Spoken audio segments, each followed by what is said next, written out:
শুভ সকাল আমার প্রিয় বন্ধুরা, তোমরা সবাই কেমন আছো? আশা করছি তোমরা সবাই খুব ভালো আছো।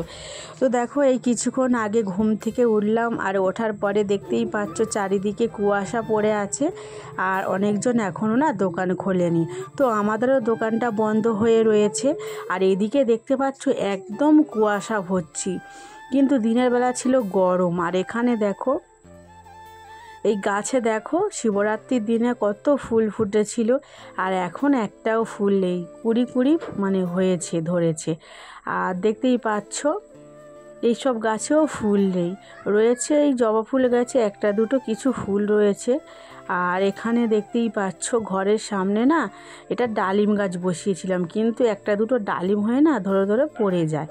তো এখানে দেখো ওই যে ঘরের সামনে বালি রয়েছে, আর ঘরটা দেখো একদম পোড়ো ঘরের মতন রয়ে গিয়েছে।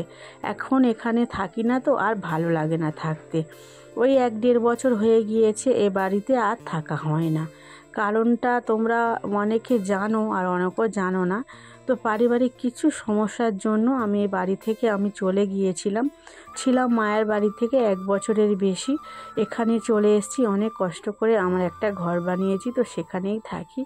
তো সেটা আমার সুখের স্বর্গ হয়ে দাঁড়িয়েছে, জানো তো। সেখানে থাকতে কোনো কষ্টই হয় না, খুব ভালো লাগে, জানো তো। আর এখানে এলাম, এসে প্রত্যেক দিন না এইভাবে পরিষ্কার করে থাকি ঘর বাড়ি। কিন্তু এই ঘর বাড়ি পরিষ্কার যতক্ষণ আমি পরিষ্কার করে থাকি, ওই আধা ঘন্টার মতো হয়ে থাকবে, আবার যেমন গাড়ি ছিল সেই রকম হয়ে থাকবে। তো ঝাঁট দিচ্ছিলাম, হঠাৎ করে ডাক এলো, তো হাঁটতে যাওয়ার জন্য একটা মামি, পাশের বাড়ি মামি ডাকলো। তো চলে গিয়েছিলাম, প্রায় 1 থেকে 1.5 ঘন্টা হাঁটাহাঁটি করে বাড়ি এলাম। বাড়ি এসে দেখো এদেরকে নিয়ে ফুচকা বেলতে বসে গিয়েছি। তো আমি লেচিটা কেটে দিচ্ছিলাম, আর ওরা বেলছিল। তো তোমাদের দাদা ভাই ওদিকে দোকানে ঠাকুরকে সন্ধে দিচ্ছিল। তো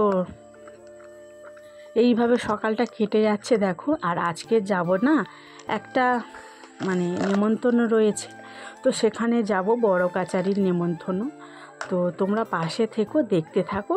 আজকের আর ভিডিওর মধ্যে বড় কাচারির ভিডিওটা দেব না, কারণ আমার প্রায় 2 থেকে 3টে ভিডিওর মধ্যে আমি বড় কাচারির ভিডিওটা দিয়ে রেখেছি, এর জন্য আর দেব না। তো দেখো, ফুচকা ভাজা কমপ্লিট করলাম, আর ঘরের যেন তো মিস্ত্রি লেগেছে, তাদের জন্য না দেখো ঘুগনি বসিয়েছি। তো ঘুগনির মটরটা আগে থাকতে আমি সিদ্ধ করে রেখেছি, আর এখন জিরে ফোড়ন দিয়েছি তেলের মধ্যে, শুকনো লঙ্কা আর পেঁয়াজ দিয়ে দেখো আলুটা একটু ভাজা ভাজা করছি। তো আজকের আলুটা সিদ্ধ করে নিই, সিদ্ধ আলুর থেকে আলুটা এভাবে ভেজে রান্না করলে ঘুগনির টেস্টটা অসাধারণ। তোমাদের সাথে গল্প করতে করতে দেখো অলরেডি ঘুগনিটা কষিয়ে দিয়েছি, আমার কষানো হয়ে এসছে। টমেটো দিয়েছি, আদা রসুন বাটা দিয়েছি, জিরে বাটা দিয়ে ভালো করে তরকারিটা কষিয়ে নিয়েছি ঘুগনিটা। আর ঘুগনিটা না একটু ঝোল ঝোল মতো বানাবো, কারণ মুড়ি দিয়ে খাওয়া হবে, তো এর জন্য।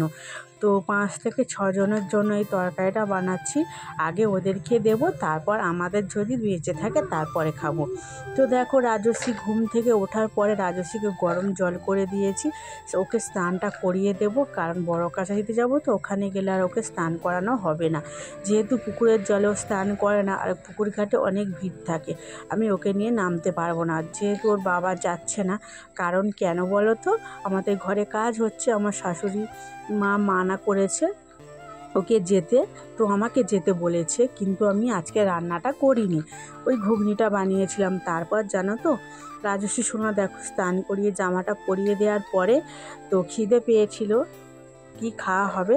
তো দেখো ওই যে পান্তা ছিল, সেই পান্তাটা দেখো আমরা 3 জনে ভাগ করে খাবো।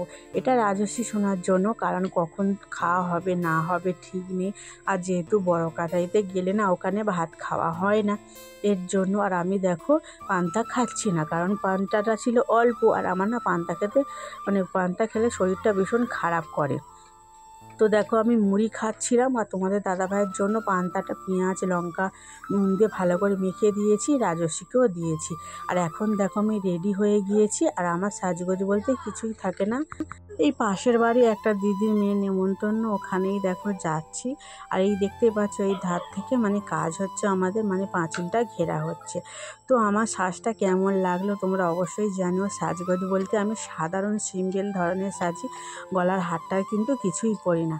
তো কারণ আমার ভালো লাগে না, আমি মানে সাধারণ থাকতেই বেশি পছন্দ করি। আর আজকের জানো তো এই শাড়িটা পরলাম, কেন পরলাম জানো তো, গরম যেহেতু আর ভালো লাগে না জানো তো, আর গাড়িতে উঠতে একটু অসুবিধা হচ্ছিল।